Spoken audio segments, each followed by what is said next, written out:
గడిచిన దినములు మొదలుకొని ఈ దినం ఈ నూతనమైన ప్రార్థనా మందిరంలోనికి ప్రవేశించబోతూ ఉండగా తండ్రి మీరు బలపరచమని ప్రార్థిస్తా ఉన్నాం.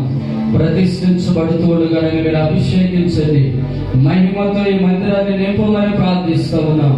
ఈ ప్రాంగణం అంతా కూడా నీ సన్నిధి దిగవచ్చును గాక, నీ అభిషేకం దిగవచ్చును గాక.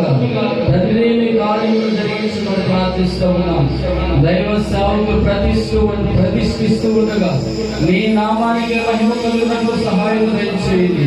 ఈ మందిరంలో అనేక మంది వారు నెమ్మది పొందాలి, సమాధానం పొందాలి, ఆరోగ్యమును పొందాలి, ఆధ్యాత్మికంగా బలపరచబడాలి.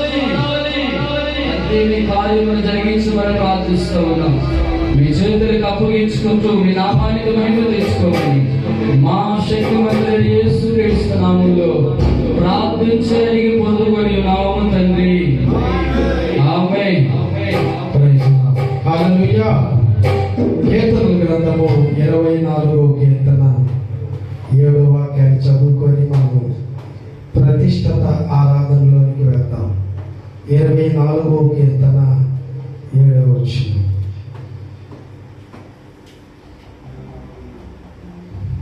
గుమ్మములారా మీ తల్ల పైకెత్తుకొనుడి, మహిమగల రాజు ప్రవేశించినట్లు పురాతనమైన తలుపులారా మిమ్మల్ని లేవనెత్తుకొనుడి.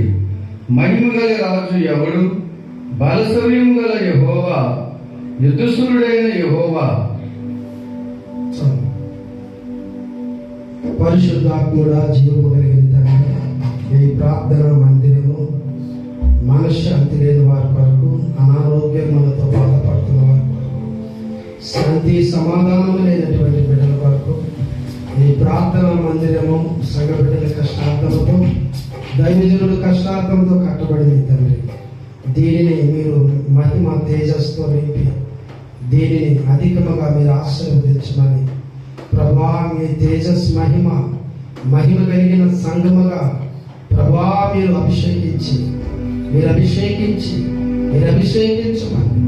నీకు మహిమ ఘనత కలుగునట్లుగా నీకు సమర్పిస్తూ యేసుక్రీస్తు నామములో ప్రార్థిస్తున్నాము తండ్రి. తండ్రి యొక్కయు కుమారుని యొక్కయు పరిశుద్ధాత్మ నామములో నీకు ప్రతిష్ఠిస్తున్నాను తండ్రి.